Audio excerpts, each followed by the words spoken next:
नमस्कार दोस्तों, एक बार फिर आप सभी का स्वागत है मेरे YouTube channel exploring mythology with Anjali में।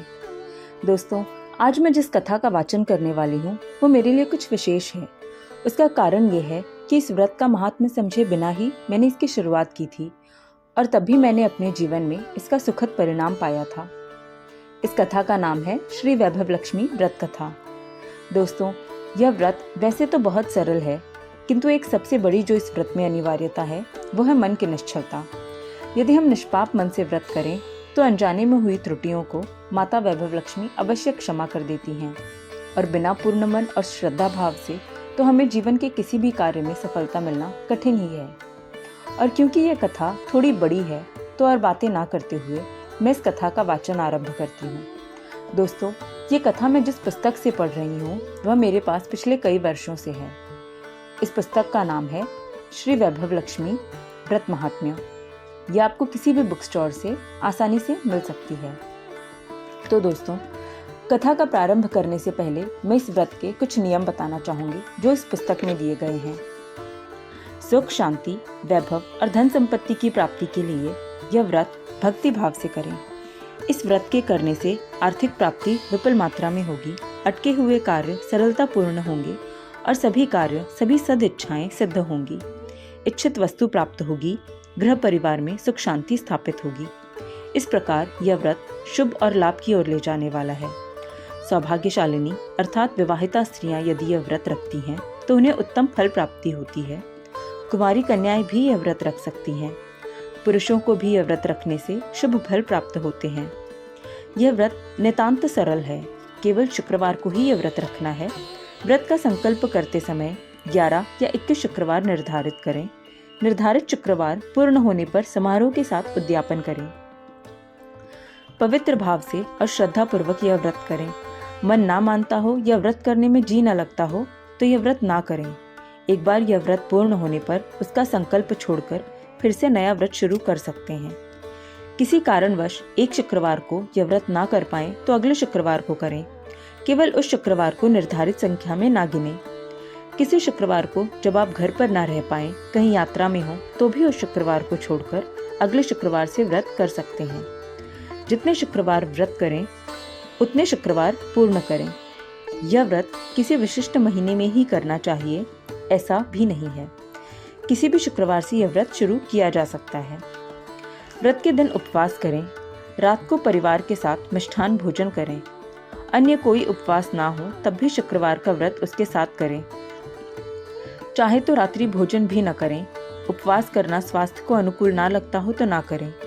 व्रत के दिन जय वैभव लक्ष्मी माता, जय धनलक्ष्मी माता ऐसा जाप मन ही मन करते रहिए और माता लक्ष्मी की वंदना करते रहिए। माता लक्ष्मी के प्रत्येक 8 स्वरूपों का और श्री यंत्र का वंदना कीजिए। फल प्राप्ति के लिए इतना करना आवश्यक है। माता का कृपा प्रसाद पाने के लिए इतना अवश्य करें। व्रत के उद्यापन दिवस पर माता वैभव लक्ष्मी व्रत कथा की 7, 11 या 21 या उससे भी अधिक प्रतियां बांटें। इस व्रत का प्रचार हो ऐसी पवित्र भावना से यह पुस्तक भेंट स्वरूप दें। जिनको आप यह पुस्तक उपहार स्वरूप देंगे वे लोग फिर वैभव लक्ष्मी माता का व्रत करेंगे। उनका कल्याण होगा और श्रेय और पुण्य आपको भी मिलेगा। माता की आप पर अधिकाधिक कृपा होगी। घर में सोना ना हो तो चांदी की चीज पूजा में रखें, वह भी ना हो तो रुपए या सिक्के रखें। शुक्रवार को पूजा करते समय और व्रत पढ़ते समय चित्त शांत और आनंदमय रखें। वैभव लक्ष्मी से आपका जीवन सुखी होगा। इस व्रत को करने वाली अनेक बहनें सुखी हुई हैं। असंख्य परिवारों का कल्याण हुआ है। परम श्रद्धा और विश्वास के साथ यह व्रत करने से वैभव लक्ष्मी माता आप पर संतुष्ट होकर धन संपत्ति अवश्य प्रदान करेंगी। आप इसका अनुभव करके देखिए, फल अवश्य मिलेगा। अब मैं वैभव लक्ष्मी व्रत कथा प्रारंभ करती हूँ। एक शहर था। भरत और भारती दोनों पति पत्नी उस शहर में रहते थे। भारती सदाचारी, सद्गुणी, सुशील और पति सेवा परायण स्त्री थी। वह सुंदर, सुलक्षणा और पतिव्रता थी। यौवन की दीप्ति से भारती नक्षत्र की तरह तेजस्वी दिखती थी। पति की आज्ञा पालन करना उसका एकमेव व्रत था। पति पर वह प्राणों से भी अधिक प्रेम करती थी और अपने प्रतिदिन के कार्य संपन्न करती थी। पवित्र आचार विचार, अतिथि सत्कार और मधुर संभाषण जैसे आदर्श स्त्री के सारे गुण होने से वह सबको आदरणीय लगती थी। भरत भी विचारवान, सुशील और शिक्षित युवक था। वह कुलीन, गुणवान, बुद्धिमान और धनवान था। अपनी पत्नी से वह प्रेम पूर्वक बोलता था और उसे योग्य मान सम्मान भी देता था। वे दोनों आदर्श पति पत्नी थे। दोनों सुख से रहते थे। उन दोनों का जीवन वशिष्ठ अरुंधति की भांति अविरत सहवास में और सुख में व्यतीत हो रहा था। उनका जीवन सर्व सुखों और आनंदों से परिपूर्ण था। वैभव प्राप्ति में भी दोनों सफल थे और संतुष्ट भी। दुख क्या होता है यह वे जानते ही न थे। उस शहर में माता लक्ष्मी का मंदिर था। भारती उस मंदिर में हर शुक्रवार को जाती थी। वह माता के भजन में प्रेम से भाग लेती और भरत भी धार्मिक वृत्ति का था। शुक्रवार को वह भी भजन कीर्तन में जाकर बैठता था। घर में लक्ष्मी विष्णु की मूर्ति पर लाल फूल चढ़ाकर वह अपने व्यवसाय के लिए निकलता था। शहर में सभी लोग उसे मान सम्मान देते थे। शहर में उसकी गिनती एक सज्जन पुरुष के रूप में होती थी। शहर था इसलिए वहाँ विभिन्न प्रकार के लोग बसते थे। अच्छे या बुरे मनुष्य उनके गुणों से, उनकी बोलचाल और व्यवहार से पहचाने जाते थे। भरत के कुछ सगे संबंधी, कुछ मित्र भी उस शहर में रहा करते थे। उनकी गणना दुष्ट, दुर्जन और दुराचारियों में अधिकतर होती थी। भरत का सुखी संसार उन लोगों को फूटी आंख न सुहाता। वे लोग हमेशा भरत के घर आने लगे। भरत भी उनके पास जाने लगा। भरत उनके संग में रंग गया, उनके सहवास में रुचि लेने लगा। उन व्यसनाधीन लोगों ने भरत को अपने जाल में फांस लिया। चंदन के वृक्ष के आसपास विषैले सांप लिपट गए। उनके बहकाने से भरत रातों रात धनवान हो जाने का लोभ हुआ। जल्दी से जल्दी धनवान बन जाने के सपने वह देखने लगा और उन सपनों को सत्य करने के लिए भरत जुआ भी खेलने लगा। फलतः उसने घर की सारी संपत्ति, भारती के देह के गहने भी गंवा दिए। भारती को मारकर उसके गले के सोने के मंगलसूत्र तक को छीन लिया। गहने गिरवी रख दिए। उद्योग धंधा करना छोड़ दिया। भरत का विनाश हो गया। दुख भुलाने के बहाने अधिकाधिक मदिरा पीने लगा। मदिरा के कारण शरीर और मन दोनों अस्वस्थ हो गए। मद में वह भारती से अपशब्द कहने लगा और मारने भी लगा। भारती ने बहुत कष्ट झेले। वह अत्यंत दुखी हुई। भरत दिन रात मदिरा के मद में धुत रहने लगा। घर में एक बर्तन भी न रहा। मदिरा लाने के लिए घर की एक एक चीज बिक गई। कुछ चीजें गिरवी रख दी। मदिरा ने भरत को राक्षस बना डाला। भारती को उसने क्रूरतापूर्वक मारा पीटा और छला और कपटा। भारती ने चुपचाप सब कुछ सहन किया। अब भारती को लक्ष्मी के मंदिर तक जाने में लज्जा आने लगी थी। मन ही मन जय लक्ष्मी माता का जाप वह जपती रहती। उसका सारा भार सौंप दिया था माता को। कर्म की गति अति गहन है। जो होना है वह होकर ही रहता है। कर्म बंधन बिना भोगे कहाँ छुटकारा है। देवादिकाम शर्वांशी, विक्रम राजा के बोल उसको याद थे। धूप काल के बाद बरसात अवश्य होती है। दुख के बाद सुख अवश्य आता है। हम भी पहले की तरह सुखी होंगे, इसी आशा पर वह जी रही थी। निकाल तू दारिद्र्य से मुझे खींच कर हे विष्णु प्रिय। दीनता दूर कर तू मेरी, मुझे बता हे जगन माया। समृद्ध कर तू मुझे, धनवर्षा कर हे हरि प्रिय। तू ही माता, तू ही पिता, लक्ष्मी तू जयोस्तुते। इस प्रकार भारती ने माता की प्रार्थना की। भारती का मायका धनवान था। भारती के विवाह पर उसके पिता ने पर्याप्त धन खर्च किया था। भारती को उस प्रसंग की याद आई। पिताजी, आपने मेरे विवाह में इतने रुपए क्यों खर्च किए? उसमें क्या है पुत्री? बेटी का विवाह करना प्रत्येक माता पिता के लिए उत्तरदायित्व है। अपनी पुत्री की शादी किसी अच्छे, निर्व्यसनी, कर्तव्यशील युवक से हो रही है, यह देखकर माता पिता को इतना आनंद होता है कि फिर वे किसी बात का विचार नहीं करते। अपनी पुत्री के सुख के लिए वे स्वयं के विनाश की भी परवाह नहीं करते। मुझे देखना है कि तुम सुखी हो। आजकल अच्छे युवक मिलना मुश्किल है। व्यसनाधीन युवक को अपनी पुत्री विवाह में देकर कई माता पिता फंस गए हैं। कई कन्याएं बर्बाद हो गई हैं। भरत जैसे लाखों में एक युवक के लिए मैंने जो रकम खर्च करी है वो तुम्हारे सुख के आगे कुछ भी नहीं है। भारती के पिता ने कहा।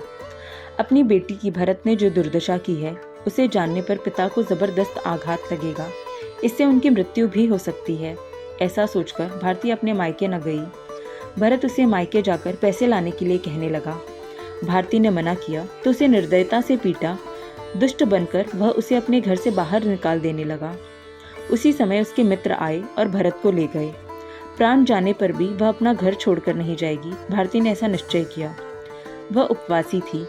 लक्ष्मी माता भारती के घर गई, द्वार खटखटाने लगी। इस दुखी दरिद्री के घर कौन आया होगा? भरत तो लौटकर नहीं आया होगा। नहीं, भरत आता तो द्वार बंद देखकर द्वार पे लाते मारने लगता। इस विचार से भयभीत होकर उसने उठकर द्वार खोला। लक्ष्मी माता को देखकर उसकी आंखें चकाचौंध हो गई। उसने माँ कहकर हृदय से पुकारा, फिर प्रसन्नता से कहा, अंदर आइए माता। माता अंदर आई। मैं आपको नमस्कार करती हूँ माँ। भारती ने माता को वंदन किया और बैठने के लिए आसन दिया। माता मध्यम वय की स्त्री के रूप में आई थी। उनके चेहरे पर अलौकिक तेज झलक रहा था। उनके सुंदर चेहरे पर करुणा और वात्सल्य के भाव अभिव्यक्त हो रहे थे। माता को देखकर भारती का हृदय प्रेम और आनंद से भर गया और मन शांत हो गया। "तू मुझे पहचानती है?" माता ने पूछा। "माँ, आप मुझे लक्ष्मी माता जैसी लग रही हैं। प्रकाश स्वरूपा लक्ष्मी माता के रूप में मैं आपको देख रही हूँ। इससे पहले मैंने आपको कहाँ देखा है, मुझे स्मरण नहीं। सच कहूँ माँ, तो इतने दिनों से मैं इसी रूप की खोज में थी।" भारती ने उत्साह से कहा। माता हंस पड़ी। "पुत्री, हर शुक्रवार तू लक्ष्मी माता के मंदिर आती थी, भजन कीर्तन में चाव से भाग लेती थी, वहीं हमारी भेंट हुई थी। यह सब तू कैसे भूल गई? अभी कई दिनों से तू मंदिर नहीं आई, इसीलिए मैं तुझसे मिलने चली आई। माँ, कितना प्रेम है आपका मुझ पर। सचमुच प्रेम देने वाली केवल माँ ही होती है। आपके चरण इस घर में पड़े मैं धन्य हो गई। पुत्री, तेरी यह दशा कैसे हो गई?" माता ने उसकी पीठ पर ममता भरा हाथ फेरा। "यह दिन भी बीत जाएंगे, तेरा भाग्योदय होगा। धूप जाने के बाद शीतल छाया आती ही है। तू धैर्य कभी न छोड़ना।" माता उसे सांत्वना देने लगी। "माँ, मेरे घर में भी सुख था, आनंद था। मेरा संसार स्वर्णिम था। हम लोग साधन संपन्न और धनवान भी थे। मेरे पति सदाचारी, सद्विचारी और सुशील थे, लेकिन वे बुरे मित्रों की संगत में पड़ गए। उनके रंग में रंगकर वे जुआ और द्यूत खेलने लगे। धन दौलत सब गंवा बैठे। उनको मदिरा का व्यसन लग गया और उसके मद में वे मुझे मारने पीटने लगे। घर में चूल्हा तक नहीं जला माता। हम दाने दाने को मोहताज हो गए, भिखारी हो गए हम माता। बेटी, तू वैभव लक्ष्मी व्रत कर। यह व्रत को सुखी करने वाला व्रत है। धन संपत्ति और समृद्धि देने वाला है। लक्ष्मी प्रसन्न होंगी और तेरा दारिद्र्य समाप्त हो जाएगा। संपत्ति और संतति से तेरा घर भर जाएगा। तेरे जीवन में अतुलनीय सुख उतरेगा। पहले ही की तरह तुम दोनों अपार ऐश्वर्य, विपुल वैभव में सुखपूर्वक जीवन व्यतीत करोगे। माँ, मुझे लगता है कि लक्ष्मी माता ने आपको यहाँ भेजा है। यह व्रत कैसे करते हैं आप मुझे बताइए, मैं अवश्य करूँगी। बेटी, यह व्रत नितांत सरल है। वैभव लक्ष्मी माता के इस व्रत को वरलक्ष्मी व्रत भी कहते हैं। यह व्रत शुक्रवार को करना होगा। सौभाग्यशाली अर्थात विवाहिता स्त्रियां यदि यह व्रत रखती हैं तो उनके सौभाग्य की रक्षा और वृद्धि होती है। उनका संसार सुख समृद्धि से सराबोर होगा। उनकी मनोकामना पूर्ण होगी। विवाहोत्सुक कन्याएं यदि यह व्रत रखेंगी तो उन्हें उत्तम पति प्राप्त होंगे। पुरुष यदि यह व्रत रखेंगे तो साधन संपन्न धन यश प्राप्त करेंगे। इस व्रत को रखने से अनेकों का कल्याण हुआ है, किंतु यह व्रत शास्त्रोक्त प्रणाली से करना चाहिए, तभी फल मिलेगा। व्रत का उद्यापन भी विधि पूर्वक शास्त्रोक्त प्रथा से करना चाहिए। इसके बिना फल प्राप्ति नहीं होगी। दिया बाती के समय केवल सुवर्ण अलंकारों की पूजा करने से फल की प्राप्ति नहीं होगी। वह पूजा भी शास्त्रोक्त पद्धति से ही करनी होगी। माता ने कहा, माँ, आपके वचनानुसार मैं पूजा करूंगी। हर शुक्रवार को मन ही मन माता का नाम लेते रहो। शाम को दिया बाती के समय एक पाट लेकर अपना मुंह पूर्व की ओर करके पूजा के लिए बैठना चाहिए। पाट अपने सामने रखना चाहिए। उसके ऊपर आसपास वर्तुलाकार रंगोली बनानी चाहिए। पाट पर बीच में वर्तुलाकार में चावल फैलाइए। उस पर कलश रखिए। उसमें पानी, सुगंध, फूल, सिक्के, सुपारी, दुर्वा, अक्षत आदि डालें। तांबे के कलश के बाहर चारों ओर हल्दी कुमकुम के टीके उंगली से लगाइए। उस पर तांबे का पूर्ण पात्र यानी ताम्हन रखें। उसमें सोने का एकाध अलंकार रखें। सुवर्ण अलंकार ना होने पर चांदी का अलंकार रखें। वह भी ना होने पर रुपए या सिक्के रखें। उस पर हल्दी कुमकुम और लाल फूल चढ़ाएं। वैभव लक्ष्मी माता का श्रीयंत्र भाल प्रदेश से लगाकर अर्थात माथे से लगाकर उस पर हल्दी कुमकुम चढ़ाएं। श्रीयंत्र की पूजा करने पर लक्ष्मी माता संतुष्ट होती हैं। घी का दिया जलाइए, अगरबत्ती जलाकर धूप दें। उसके बाद लक्ष्मी माता के 8 स्वरूपों के दर्शन करें। लक्ष्मी स्तवन बोलिए। माता की पंचोपचार पूजा करने से पहले संकल्प कीजिए। कहिए, ओम श्री वैभव लक्ष्मी माता की कृपाशीर्वाद से मेरे और मेरे पति के सभी दोष दूर हो। उसके लिए लक्ष्मी वैभव की प्राप्ति के लिए, मनोकामना पूर्ण होने के लिए यथाशक्ति उपलब्ध उपचारों से मैं माता की पूजा करती हूँ। आगे भारती ने पूछा, पंचोपचार पूजा करना वह कैसे माता? हे वैभव लक्ष्मी माता, तू मेरे घर आ, पंचोपचार स्वीकार कर। तेरे आसन के लिए अक्षत अर्पण करती हूँ। माँ, इस आसन का स्वीकार कर, ऐसा कहकर अक्षत चढ़ाइए। उसके बाद तुलसी पत्र से पानी चढ़ाइए और कहिए, हे माता, तीर्थ से लाया पानी सुगंधित किया है। उसके बाद देवी को रुई के वस्त्र पहनाएं और कहिए, देवताओं में सर्वश्रेष्ठतम हे माता, विश्वकर्मा के तैयार किए हुए सूक्ष्म धागों के वस्त्र तू स्वीकार कर। वस्त्र और चोली तुझे अर्पण करती हूँ। उसके बाद भारती ने पूछा, मणि मंगल सूत्र चढ़ाइए, चूड़ियाँ अर्पण करें, अक्षत चढ़ाइए। एक पान पर घी लगाकर वह पान दिए की जोत पर चढ़ाइए और जो काजल होगा उसे फूल पर लगाकर वे फूल चढ़ाइए और कहिए, जिन फूलों पर मदोन्मद भ्रमर गुंजन करते हैं और जो इंद्र के नंदनवन नामक बाग के फूल हैं, वह तुझे अर्पण करती हूँ। उसके बाद ज्योति जलाते हुए कहिए, हे माता, सूर्यमंडल, अखंड चंद्रबिंब और अग्नि के तेज के पुंज के समान यह दीप मैं तेरे लिए प्रज्वलित करती हूँ। उसे धूप देते हुए बोलिए, माँ, कस्तूरी आदि सुगंधित द्रव्ययुक्त देव, दैत्य और मनुष्य को आनंद देने वाला यह धूप स्वीकार कर। उसके बाद गुड़ या शक्कर का नैवेद्य अर्पण करें। अपने इर्द गिर्द घूमकर 3 प्रदक्षिणा करके माता को नमस्कार करें और नम्रता पूर्वक कहिए, हे माँ, जैसे तू भगवान विष्णु के हृदय में, कमल में, शंख में, चक्र में बसती है, उसी प्रकार मेरे घर में भी सदैव रहा कर। उसके बाद आरती करके इस प्रकार प्रार्थना करें, मेरे हाथों से जो भी अपराध हुए हैं उन्हें तू क्षमा कर माता और मेरे पति की रक्षा कर। माँ, मैंने सारा भार तुझ पर डाल दिया है। मेरी गृह पीड़ा, अड़चने, संकटें, बाधाएं सभी को तू अपने पांव से कुचल दे और मुझे निर्विघ्न बना दे। हमें धन धान्य, स्वास्थ्य, संतान, सुख और संतोष प्राप्त हो। माँ, तेरी कृपा दृष्टि हम पर बनी रहे। फिर 11 बार लक्ष्मी माता का जाप कीजिए। उसके बाद प्रसाद बांटिए। गहने ताम्र पात्र से निकाल लें। यहाँ व्रत पूजा समाप्त हुई। कलश का पानी तुलसी क्यारी में उड़ेल दें। चावल पक्षियों के लिए बिखेर दें। इस प्रकार शास्त्रोक्त पद्धति से यह व्रत करें। फल मिलेगा, धन लाभ होगा, संतान नहीं है तो वो भी होगी। विवाहोत्सुक कन्याओं को योग्य जीवन साथी मिलेंगे। विवाहिता स्त्रियों की सारी इच्छाएं पूर्ण होंगी। उनका सौभाग्य अखंड रहेगा। माता ने भारती को व्रत की पूजा विधि विषयक जानकारी दी।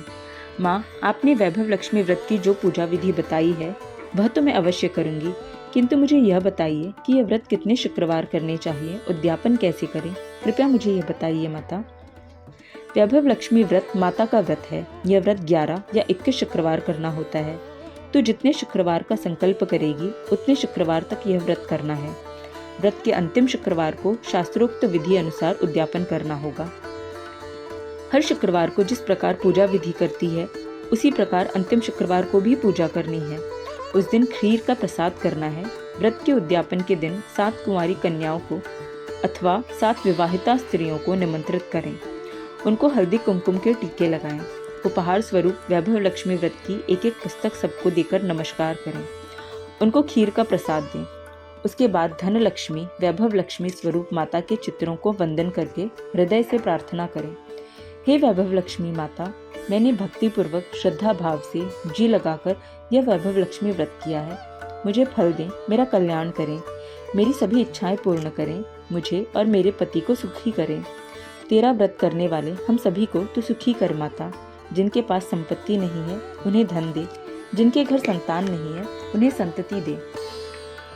सुहागनों के सुहाग अखंड रख।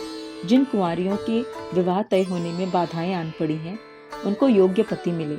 ऐसा कहकर लक्ष्मी माता के धन लक्ष्मी स्वरूप का वंदन करें, आशीर्वाद प्राप्त करें।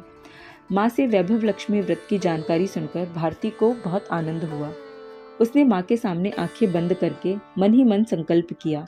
माँ के कहे अनुसार मैं 21 शुक्रवार का वैभव लक्ष्मी व्रत करूंगी, पूरी तरह विधि पूर्वक शास्त्रोक्त पद्धति से। उसने आंखें खोलकर सामने देखा, माँ वहाँ कहीं नहीं थी।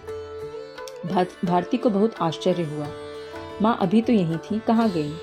माँ को पुकारते हुए भारती उन्हें चारों ओर ढूंढने लगी। माँ वहाँ कहीं न थी। भारती उनकी भक्ति किया करती थी, इसलिए माता वैभव लक्ष्मी व्रत का मार्गदर्शन देने उस स्त्री के रूप में भारती के पास स्वयं आई थी। दूसरे दिन शुक्रवार था। भारती सुबह जल्दी जगी, स्नान किया, वैभव लक्ष्मी व्रत की पुस्तकें लाई। सारा दिन वह जय वैभव लक्ष्मी माता का जाप जपती रही। शाम को दिया बाती के समय भारती ने पूजा आरंभ की। भरत ने बुरे मित्रों की संगत में भारती के सारे गहने व्यसनाधीन होकर गिरवी रख दिए थे। भारती के पास नाक की नथनी के अलावा और कोई गहना न था। भारती ने नथनी को निकालकर साफ करके ताम्र पात्र में रखा। माँ के कहे अनुसार उसने विधि पूर्वक शास्त्रोक्त पद्धति से व्रत पूजा की। श्रीयंत्र को मस्तक से लगाया, लक्ष्मी के भिन्न 8 चित्रों की वंदना की, हल्दी कुमकुम और अक्षत चढ़ाए, ताम्र पात्र में गहने पर लाल फूल चढ़ाया, दिया अगरबत्ती प्रज्वलित करके आरती की। प्रसाद के रूप में घर में जो शक्कर थी वही अर्पण की। लक्ष्मी माता से मन ही मन प्रार्थना की। उसने भरत को प्रसाद दिया। प्रसाद खाकर भरत को विलक्षण अनुभव हुआ। उसी क्षण से भरत के स्वभाव में परिवर्तन शुरू हो गया। उस दिन उसने भारती को नहीं मारा। भारती संपूर्ण श्रद्धा के साथ भक्ति भाव से शुक्रवार का वैभव लक्ष्मी व्रत करने लगी। भरत के स्वभाव में, व्यवहार में अंतर पड़ने लगा। उसने मदिरा पीना छोड़ दिया। भारती ने 21 शुक्रवार वैभव लक्ष्मी व्रत किया। 21वें शुक्रवार को माँ के कहे अनुसार विधि पूर्वक शास्त्रोक्त रीति से उसने शास्त्र शुद्ध उद्यापन समारोह किया। 7 सुहागनों को निमंत्रित करके उनको हल्दी कुमकुम के टीके लगाकर वैभव लक्ष्मी व्रत की एक पुस्तक प्रत्येक को भेंट स्वरूप देकर सबको नमस्कार किया। श्रीयंत्र और लक्ष्मी माता के विभिन्न स्वरूपों के 8 चित्रों का वंदन करके प्रार्थना किया। हे वैभव लक्ष्मी माता, भक्ति भाव से और श्रद्धा पूर्वक हृदय से किया गया मेरा व्रत आज पूर्ण हुआ। हे धनलक्ष्मी माता, तू हमारा कल्याण कर, हमारे मनोरथ पूर्ण कर, हमें सर्व सुख प्राप्त कर दे। तेरा यह व्रत करने वालों के जीवन में सुख समृद्धि ऐश्वर्य वैभव दान कर। जो निर्धन है उन्हें धन दे, निसंतानों को संतान दे, सुहागनों को अखंड सौभाग्य प्रदान कर। विवाहोत्सुक कुमारिकाओं के विवाह निश्चित हों, उन्हें मन भावन पति प्राप्त हों, सभी की सारी इच्छाएं पूर्ण हों। इस व्रत के रखने वालों को सुखी करो। माँ सभी के घरों को सुख शांति से भर दे। भारती ने लक्ष्मी माता के विभिन्न 8 चित्रों को अपनी आंखों से लगाया और नमस्कार किया। सबको खीर का प्रसाद दिया। भारती ने जिस निष्ठा से वैभव लक्ष्मी व्रत किया, उसे उसका फल त्वरित मिला। भरत ने उन बुरे दोस्तों की संगति छोड़ दी, सारे व्यसन छोड़ दिए। वह पहले की तरह अच्छा युवक बनने लगा। भारती से अब वह प्रेम से बोलने लगा। अपनी आर्थिक परिस्थिति पूर्ववत करने के लिए उसने अपना व्यवसाय पुनः प्रारंभ कर दिया। वह रात दिन परिश्रम करने लगा। भारती के किए वैभव लक्ष्मी व्रत के प्रभाव से भरत के व्यवसाय में लाभ होने लगा। उसे बहुत धन मिलने लगा। जीवन संपन्नता पूर्ण होने लगा। भरत ने भारती के जो अलंकार गिरवे रखे थे वह भी छुड़ा लिए। घर के अनुरूप नए बर्तन खरीदे और नए साधन संपन्न भी खरीदे। लक्ष्मी माता की कृपा से भारती और भरत के जीवन में वैभव आया, सुख आया, शांति आई। स्वयं लक्ष्मी माता उस घर में निवास करने लगी। भारती की मनिच्छा वैभव लक्ष्मी व्रत से परिपूर्ण हुई। उसी प्रकार इस व्रत को रखने वाले सभी की मनोकामना पूर्ण हो। भारती द्वारा किए गए व्रत के प्रभाव को देखकर आसपास की अन्य सुहागनों एवं कुमारिकाओं ने भी विधि पूर्वक शास्त्रोक्त रीति से धनलक्ष्मी का, वैभव लक्ष्मी का यह व्रत रखना प्रारंभ कर दिया। हे धनलक्ष्मी माता, भारती को इस व्रत का जैसा सुफल तूने दिया, वैसा ही सुफल इस व्रत को करने वाले सभी को दे और तेरे कृपाशीर्वाद से उनकी सारी इच्छाएं पूर्ण कर। हमारी सारी मनोकामनाएं पूर्ण करके सभी को तू सुख और आनंद में रख। भक्त काम कल्पद्रुम भगवती आदि माया वैभव लक्ष्मी धन लक्ष्मी माता, तेरे चरणों में हमारी बस यही प्रार्थना है। जय लक्ष्मी माता। दोस्तों, यह कथा यहाँ समाप्त होती है। जय श्री राम।